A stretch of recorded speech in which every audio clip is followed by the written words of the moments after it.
काल आपण classification of organic compounds बघितलं. ते तुम्ही सर्वजणांनी अभ्यासलं असेलच, ते पाठ केलं पाहिजे. एक लक्षात घ्या, ऑर्गॅनिक केमिस्ट्रीला सुरुवातीला काही गोष्टी पाठ केल्या पाहिजेत. त्याच्यामुळे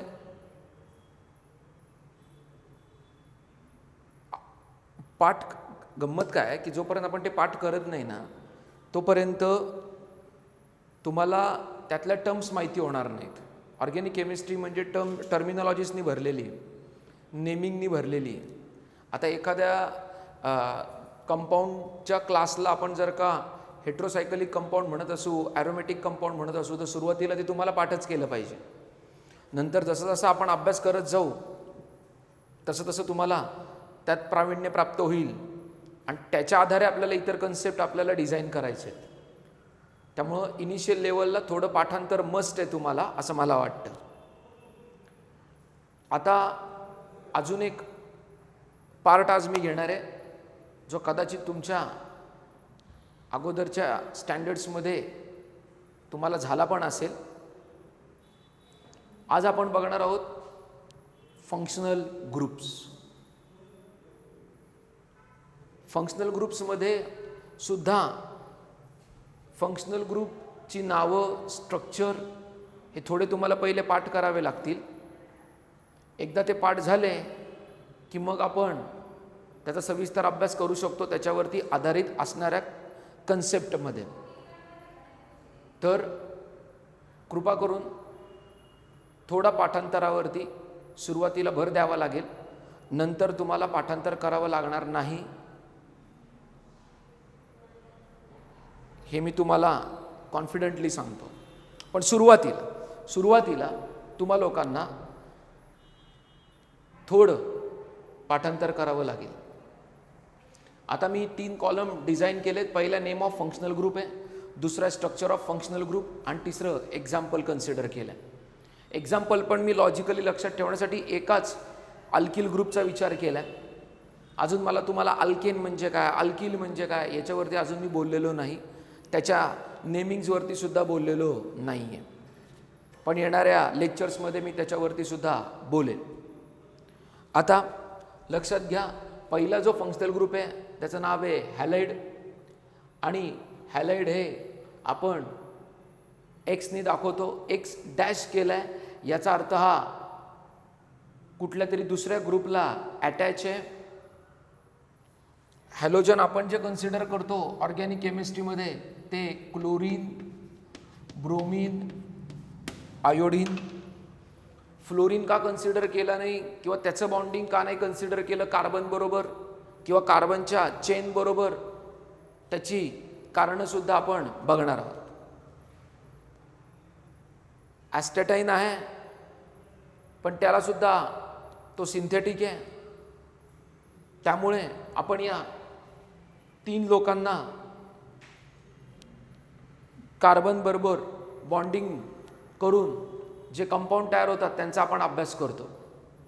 म्हणजे कोण कोण, तर क्लोरीन, ब्रोमीन आणि आयोडीन.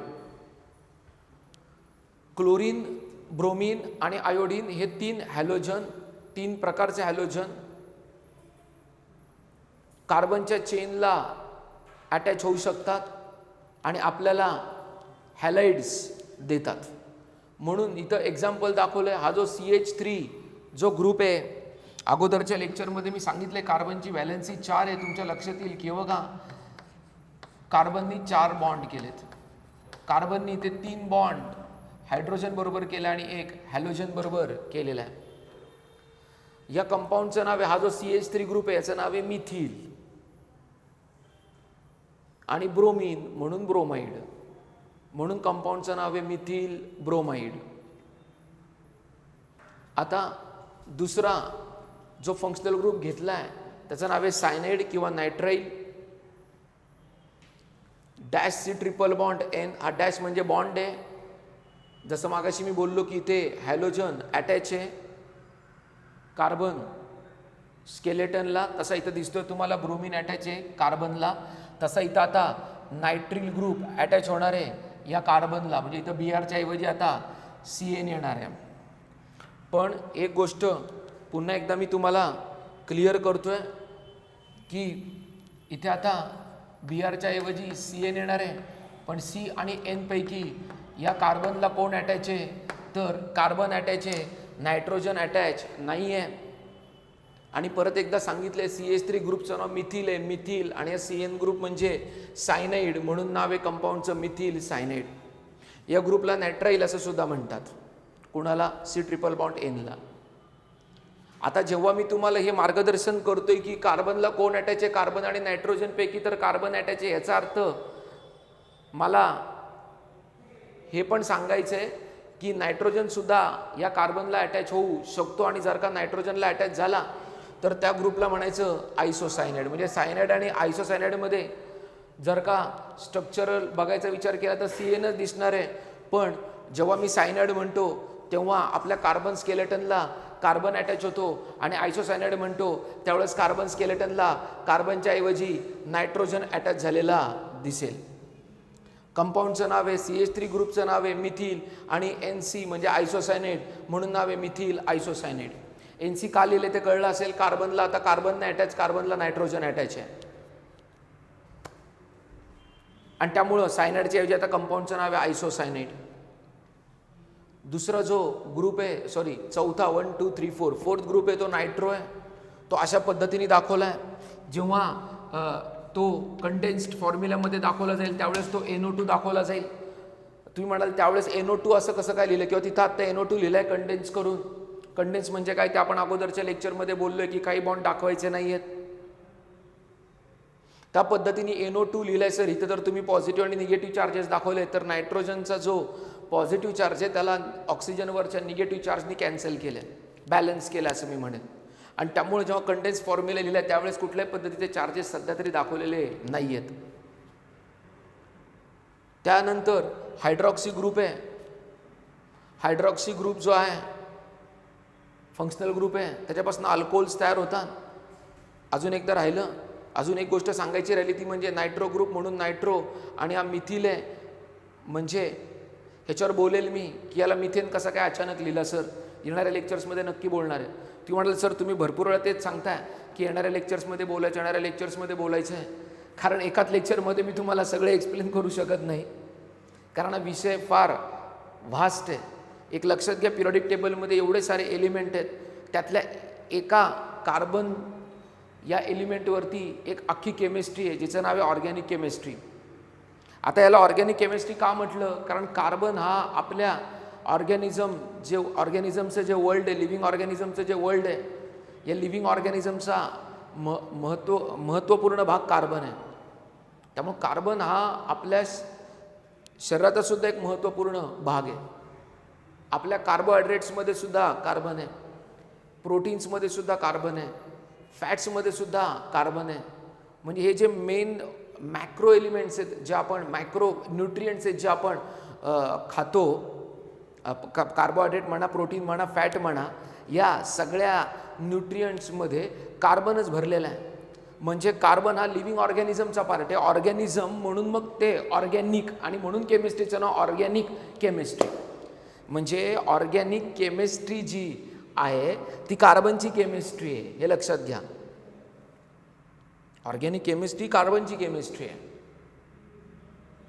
म्हणजे मग तुम्ही विचार करा की त्या कार्बन केमिस्ट्रीचं ॲप्लिकेशन किती वाईड आहे. वाईड म्हणतोय, वाईट नाही म्हणत आहे, वाईड खूप मोठं आहे.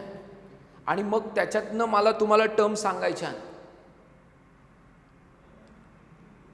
आणि त्या पाथवरती नेण्यासाठी आणि तुम्हाला ती ऑर्गॅनिक केमिस्ट्री सिंपल वाटण्यासाठी म्हणून मी एक वेगळ्या पद्धतीने सिलेबस डिझाईन केला आहे, कसा मांडायचा आहे डिझाईन केलं आहे. आणि म्हणून मी तुम्हाला अगोदरच्या लेक्चरमध्ये क्लासिफिकेशन शिकवलं, नंतर मी तुम्हाला स्ट्रक्चर ड्रॉ करायला शिकवले, आणि आता मी तुम्हाला फंक्शनल ग्रुप दाखवतोय. हे सगळं ABCD शिकण्यासारखं आहे. ABCD आली म्हणजे इंग्लिश आलं असं नाही आहे. पहिले अल्फाबेट्स येतात, अल्फाबेट्सपासून वर्ड तयार करतात, आणि वर्डपासून मग सेंटेन्स, आणि त्यासाठी लागणारं ग्रामर, एवढा मोठा प्रवास आहे.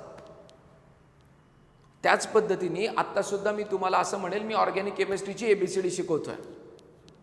हे सगळं असेंबल करून आपल्याला फार मोठ्या प्रमाणामध्ये ऑर्गॅनिक केमिस्ट्रीचा अभ्यास करायचा येणाऱ्या काही दिवसांमध्ये.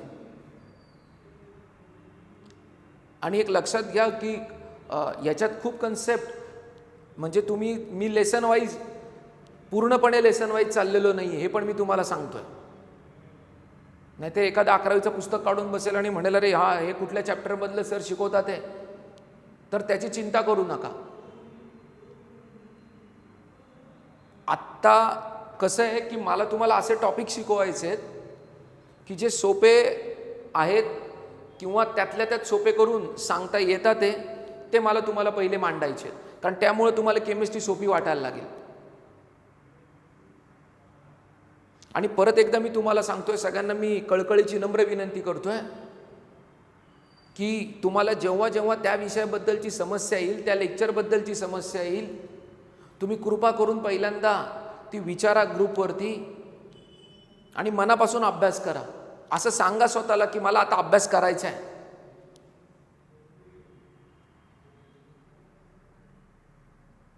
थोडं ऑनलाईन टीचिंगमध्ये असं होतं की नंतर करू किंवा थोडं बोर व्हायला लागतं, पण थांबून थांबून करा. प्लॅन करा की एवढ्या वेळात हा व्हिडिओ बघून त्याच्यावरती मी अभ्यास करेल.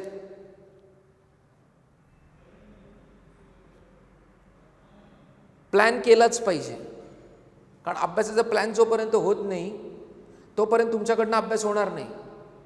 म्हणजे तुम्हाला असं नाही ठरवायचं या वेळेत फिजिक्स करायचं, या वेळेत केमिस्ट्री करायचं. नाही, एक अभ्यासाची वेळ, एवढ्या वेळात अभ्यास करेल, हाच प्लॅन. मग त्यावेळेस काही वाटू दे की नाही आता मग उद्या वाटेल तुम्हाला पहिल्या सेशनमध्ये फिजिक्स करावा, शेवटच्या सेशनमध्ये मॅथ्स करावा, किंवा पहिल्या सेशनमध्ये मॅथ्स करावा, शेवटच्या सेशनमध्ये केमिस्ट्री करावा. काही करा, पण एक अभ्यासाची एक ठोस वेळ ठरवा आणि त्या वेळेत अभ्यास करा. आणि याच्यामध्ये कुठंतरी एक कंटिन्युएशन राहिलं पाहिजे, नाही तर मग तुम्हाला हे बोर वाटायला लागेल. आणि दररोजच्या दररोज जे लिखाण पाठवणार आहे ते प्लीज लिखाण करा. परत एकदा विषयाकडे वळतोय माझ्या. मी नायट्रो ग्रुपबद्दल बोललो. मी ते नायट्रोमिथेन काय येणार इथं मी होतो. काही लोक म्हणतील अरे वरती आत्तापर्यंत तर तू मिथिल मिथिल मिथिल म्हणत होता आणि आता मात्र अचानक तू याला मिथेन म्हणायला लागला, काय बात आहे. त्यामुळे नेमिंग नावाचं एक वेगळा सेशनच आपल्याला घ्यायचं आहे, ज्याच्यावरती आपल्याला जोरदार चर्चा करायची. हायड्रॉक्सी किंवा अल्कोहोलिक फंक्शनल ग्रुप. आता मी हायड्रॉक्सी म्हटले, हायड्रोऑक्सी, हायड्रोऑक्सी, हायड्रोऑक्सी, हायड्रोऑक्सी, हायड्रोऑक्सी, हायड्रोऑक्सी. आणि तो अटॅच आहे कार्बन स्केलेटनला, दिसतोय का तुम्हाला, तो CH3 ला अटॅच आहे. परत नेमिंग करताना अगोदरच्या लोकांसारखंच केलंय, CH3 methyl OH alcohol, methyl alcohol. मी इथे पण प्रयत्न करतोय तुम्हाला, मी प्रयत्न करतो की कमीत कमी पाठांतर करावं लागेल आणि तुम्हाला ऑलरेडी येत पण असेल असं मला वाटतं. पण तरीसुद्धा पुढच्या फंक्शनल ग्रुपची नावं, त्यांचे स्ट्रक्चर आणि एक्झाम्पल बघूया. आता इतर काही फंक्शनल ग्रुप बघूया. आणि नेम ऑफ फंक्शनल ग्रुप्स, आणि तिथे लिहिले तुमच्या पुस्तकात पण अशी नोंद आहे की name of functional groups or families किंवा फॅमिली. म्हणजे काय, तर कधी कधी फंक्शनल ग्रुपला फंक्शनल ग्रुपचं नाव द्यायच्याऐवजी त्या फॅमिलीचं नाव दिलं जातं. For example amine, okay, amino हा फंक्शनल ग्रुप आहे, त्याच्याऐवजी त्या फॅमिलीचं नाव दिलेलं आहे. आता इथे दिलेले phenol, structure of phenol is हा AR म्हणजे अरिल ग्रुप आहे. कुठला ग्रुप आहे? अरिल. किंवा हे ॲरोमॅटिक कंपाऊंडला OH ग्रुप अटॅच आहे असा त्याचा अर्थ होतो. आणि इथं दिसते बेन्झीन. बेन्झीनचं स्ट्रक्चर जर का सगळ्यांना माहिती असेल तर बेन्झीनकडे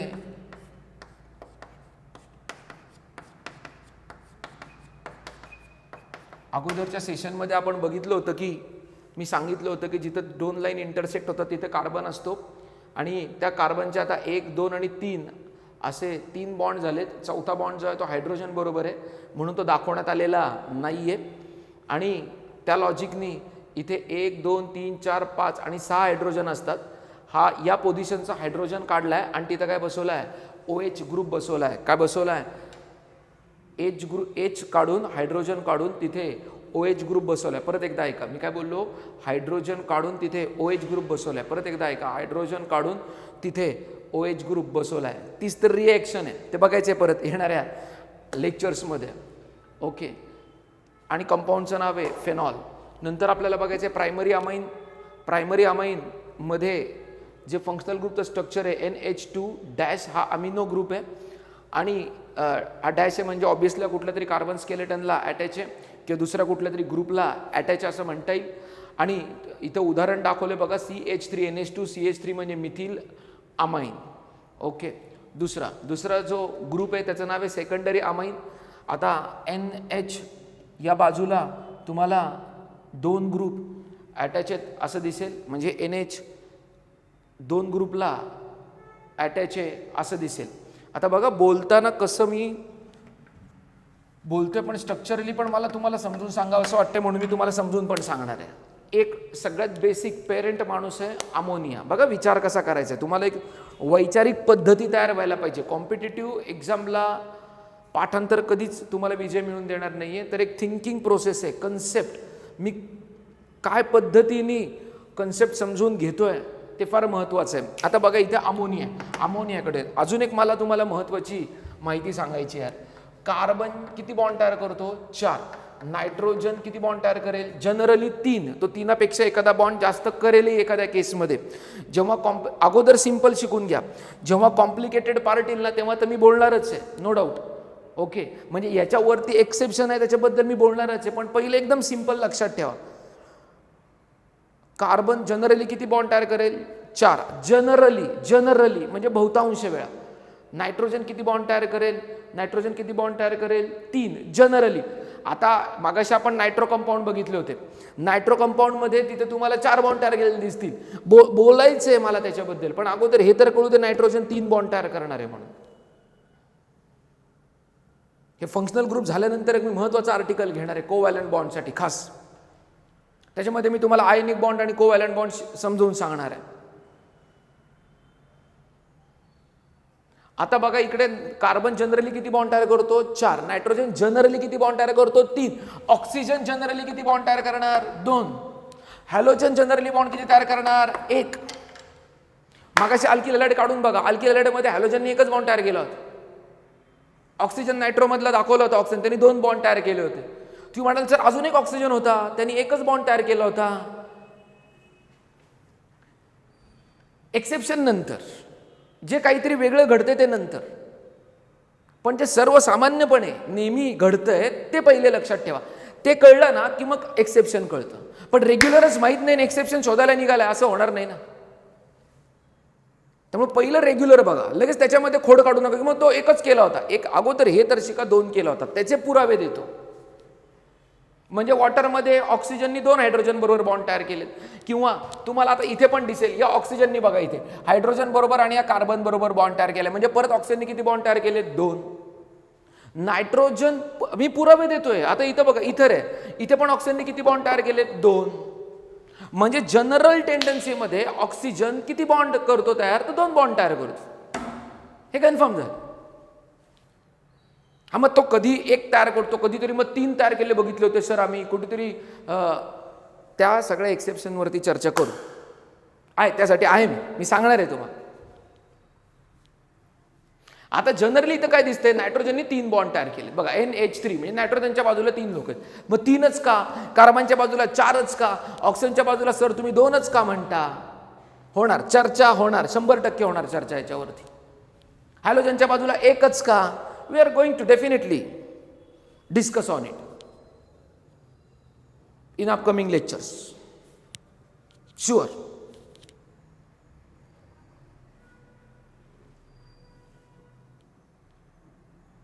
आता इथे मी सांगितलं की अमोनियामध्ये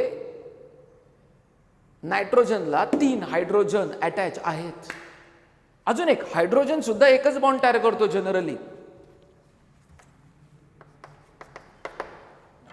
हे कळलंय का या कोपऱ्यातलं, की carbon 4, nitrogen 3, oxygen 2, halogen 1, hydrogen 1. Please note down करा ते, प्लीज नोट डाऊन करा ते, प्लीज नोट डाऊन करा ते, नोट डाऊन करा ते.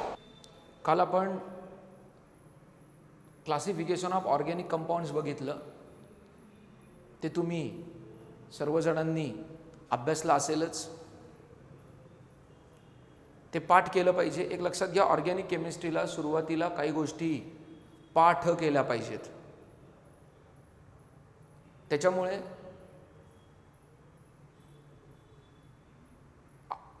पाठ गंमत काय आहे की जोपर्यंत आपण ते पाठ करत नाही ना तोपर्यंत तुम्हाला त्यातल्या टर्म्स माहिती होणार नाहीत. ऑर्गॅनिक केमिस्ट्री म्हणजे टर्मिनॉलॉजीजनी भरलेली, नेमिंगनी भरलेली. आता एखाद्या कंपाऊंडच्या क्लासला आपण जर का हेट्रोसायकलिक कंपाऊंड म्हणत असू, ॲरोमॅटिक कंपाऊंड म्हणत असू, तर सुरुवातीला ते तुम्हाला पाठच केलं पाहिजे. नंतर जसं जसं आपण अभ्यास करत जाऊ तसं तसं तुम्हाला त्यात प्रावीण्य प्राप्त होईल आणि त्याच्या आधारे आपल्याला इतर कन्सेप्ट आपल्याला डिझाईन करायचे आहेत.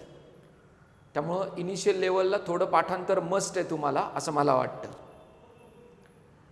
आता अजून एक पार्ट आज मी घेणार आहे जो कदाचित तुमच्या अगोदरच्या स्टँडर्ड्समध्ये तुम्हाला झाला पण असेल. आज आपण बघणार आहोत फंक्शनल ग्रुप्स. फंक्शनल ग्रुप्समध्ये सुद्धा फंक्शनल ग्रुपची नावं, स्ट्रक्चर हे थोडे तुम्हाला पहिले पाठ करावे लागतील. एकदा ते पाठ झाले की मग आपण त्याचा सविस्तर अभ्यास करू शकतो त्याच्यावरती आधारित असणाऱ्या कन्सेप्टमध्ये. तर कृपा करून थोडा पाठांतरावरती सुरुवातीला भर द्यावा लागेल, नंतर तुम्हाला पाठांतर करावं लागणार नाही हे मी तुम्हाला कॉन्फिडेंटली सांगतो. पण सुरुवातीला तुम्हा लोकांना थोडं पाठांतर करावं लागेल. आता मी 3 कॉलम डिझाईन केलेत. पहिला नेम ऑफ फंक्शनल ग्रुप आहे, दुसरा स्ट्रक्चर ऑफ फंक्शनल ग्रुप आणि तिसरं एक्झाम्पल कन्सिडर केलं आहे. एक्झाम्पल पण मी लॉजिकली लक्षात ठेवण्यासाठी एकाच अल्किल ग्रुपचा विचार केला आहे. अजून मला तुम्हाला अल्केन म्हणजे काय, अल्किल म्हणजे काय याच्यावरती अजून मी बोललेलो नाही, त्याच्या नेमिंग्सवरती सुद्धा बोललेलो नाही आहे. पण येणाऱ्या लेक्चर्समध्ये मी त्याच्यावरती सुद्धा बोलेन. आता लक्षात घ्या, पहिला जो फंक्शनल ग्रुप आहे त्याचं नाव आहे हॅलाइड. आणि हॅलाइड हे आपण एक्सने दाखवतो, एक्स डॅश केला आहे. याचा अर्थ हा कुठल्या तरी दुसऱ्या ग्रुपला अटॅच आहे.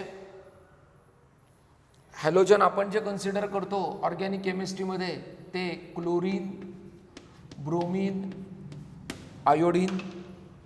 फ्लोरीन का कन्सिडर केला नाही किंवा त्याचं बॉन्डिंग का नाही कन्सिडर केलं कार्बन बरोबर किंवा कार्बनच्या चेन बरोबर, त्याची कारणंसुद्धा आपण बघणार आहोत.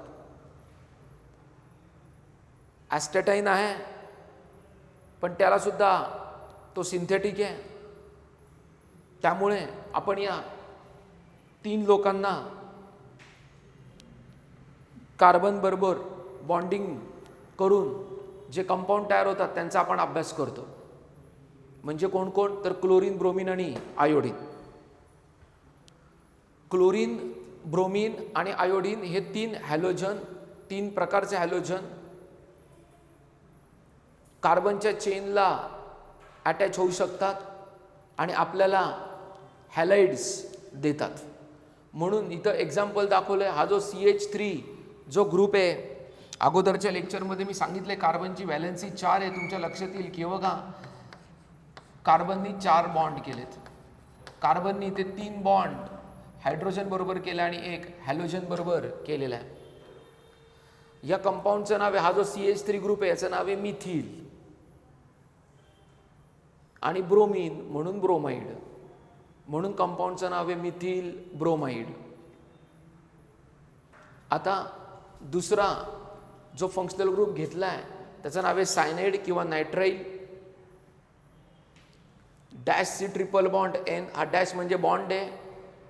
जसं मागाशी मी बोललो की इथे हॅलोजन अटॅच आहे कार्बन स्केलेटनला, तसा इथं दिसतोय तुम्हाला ब्रोमिन अटॅच आहे कार्बनला, तसा इथं आता नायट्रिल ग्रुप अटॅच होणार आहे या कार्बनला, म्हणजे इथं Brच्या ऐवजी आता CN येणार आहे.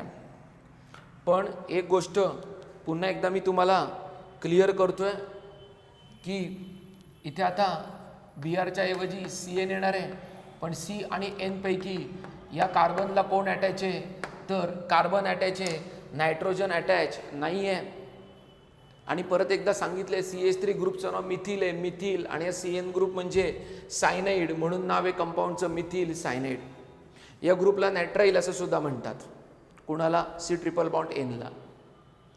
आता जेव्हा मी तुम्हाला हे मार्गदर्शन करतोय की कार्बनला कोण अटॅच आहे, कार्बन आणि नायट्रोजन पैकी तर कार्बन अटॅच आहे, याचा अर्थ मला हे पण सांगायचं आहे की नायट्रोजन सुद्धा या कार्बनला अटॅच होऊ शकतो, आणि जर का नायट्रोजनला अटॅच झाला तर त्या ग्रुपला म्हणायचं आयसोसायनाइड. म्हणजे सायनाइड आणि आयसोसायनाइडमध्ये जर का स्ट्रक्चरल बघायचा विचार केला तर CNच दिसणार आहे, पण जेव्हा मी सायनाइड म्हणतो तेव्हा आपल्या कार्बन स्केलेटनला कार्बन अटॅच होतो, आणि आयसोसायनाइड म्हणतो त्यावेळेस कार्बन स्केलेटनला कार्बनच्या ऐवजी नायट्रोजन अटॅच झालेला दिसेल. कंपाऊंडचं नाव आहे, CH3 ग्रुपचं नाव आहे मिथिल, आणि NC म्हणजे आयसोसायनाइड म्हणून नाव आहे मिथिल आयसोसायनाइड. NC का लिहिले ते कळलं असेल. कार्बनला आता कार्बन अटॅच, कार्बनला नायट्रोजन अटॅच आहे, आणि त्यामुळं सायनाइडच्या ऐवजी आता कंपाऊंडचं नाव आहे आयसोसायनाइड. दुसरा जो ग्रुप आहे, सॉरी चौथा, 1 2 3 4 फोर्थ ग्रुप आहे तो नायट्रो आहे. तो अशा पद्धतीने दाखवला आहे.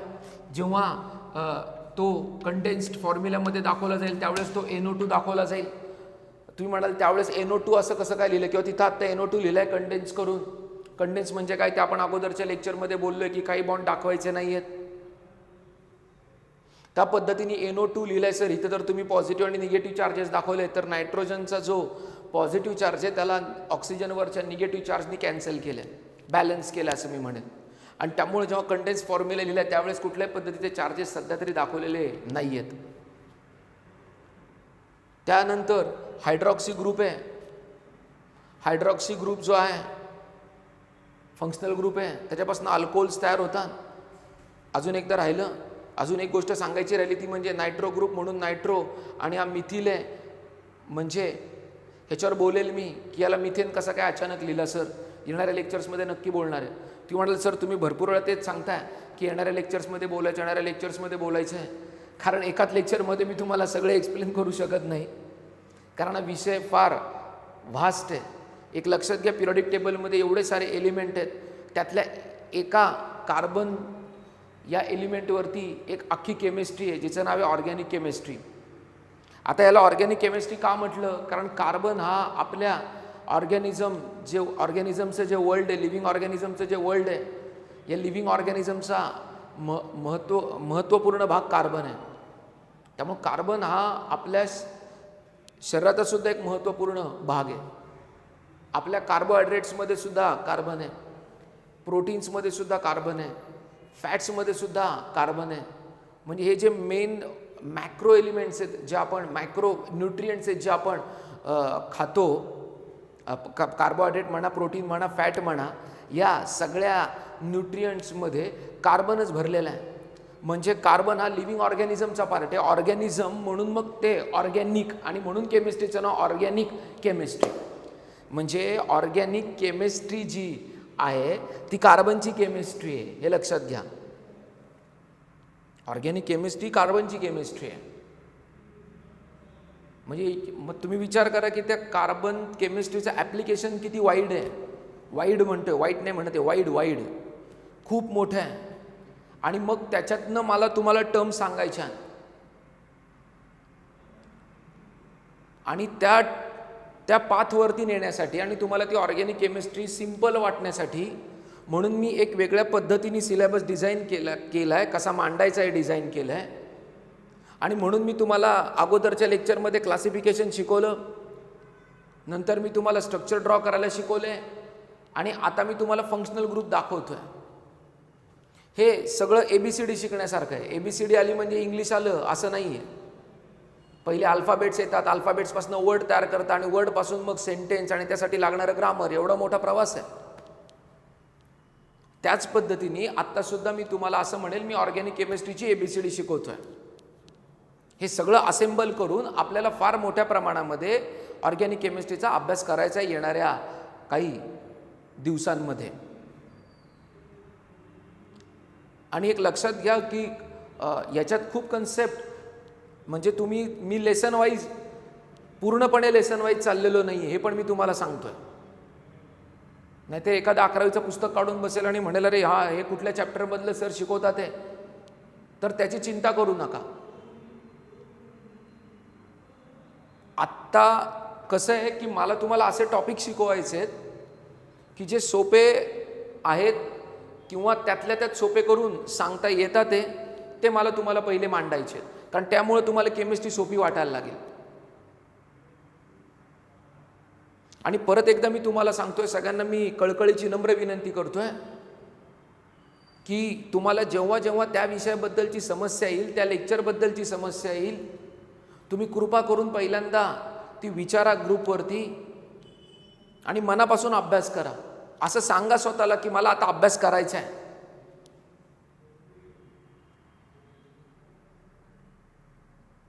थोडं ऑनलाईन टीचिंगमध्ये असं होतं की नंतर करू किंवा थोडं बोर व्हायला लागतं, पण थांबून थांबून करा. प्लॅन करा की एवढ्या वेळात हा व्हिडिओ बघून त्याच्यावरती मी अभ्यास करेल.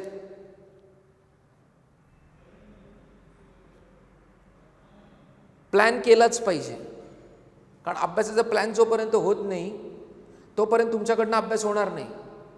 म्हणजे तुम्हाला असं नाही ठरवायचं या वेळेत फिजिक्स करायचं, या वेळेत केमिस्ट्री करायचं. नाही, एक अभ्यासाची वेळ, एवढ्या वेळात अभ्यास करेल, हाच प्लॅन. मग त्यावेळेस काही वाटू दे की नाही आता मग उद्या वाटेल तुम्हाला पहिल्या सेशनमध्ये फिजिक्स करावा, शेवटच्या सेशनमध्ये मॅथ्स करावा, किंवा पहिल्या सेशनमध्ये मॅथ्स करावा, शेवटच्या सेशनमध्ये केमिस्ट्री करावा. काही करा, पण एक अभ्यासाची एक ठोस वेळ ठरवा आणि त्या वेळेत अभ्यास करा. आणि ह्याच्यामध्ये कुठंतरी एक कंटिन्युएशन राहिलं पाहिजे, नाही तर मग तुम्हाला हे बोर वाटायला लागेल. आणि दररोजच्या दररोज जे लिखाण पाठवणार आहे ते प्लीज लिखाण करा. परत एकदा विषयाकडे वळतोय माझ्या. मी नायट्रो ग्रुपबद्दल बोललो. मी ते नायट्रोमिथेन काय येणार इथं मी होतो.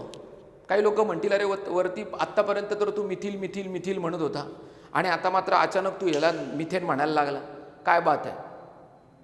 त्यामुळे नेमिंग नावाचं एक वेगळा सेशनच आपल्याला घ्यायचं आहे, ज्याच्यावरती आपल्याला जोरदार चर्चा करायची. हायड्रॉक्सी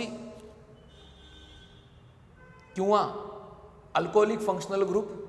आता मी हायड्रॉक्सी म्हटलंय, हायड्रोऑक्सी हायड्रोऑक्सी हायड्रोऑक्सी हायड्रोऑक्सी हायड्रोऑक्सी हायड्रोऑक्सी आणि तो अटॅच आहे कार्बन स्केलेटनला, दिसतोय तो तुम्हाला, तो CH3 ला अटॅच आहे. परत नेमिंग करताना अगोदरच्या लोकांसारखंच केलंय, CH3 methyl OH alcohol methyl alcohol. मी इथे पण प्रयत्न करतोय तुम्हाला, मी प्रयत्न करतो की कमीत कमी पाठांतर करावं लागेल आणि तुम्हाला ऑलरेडी येत पण असेल असं मला वाटतं, पण तरीसुद्धा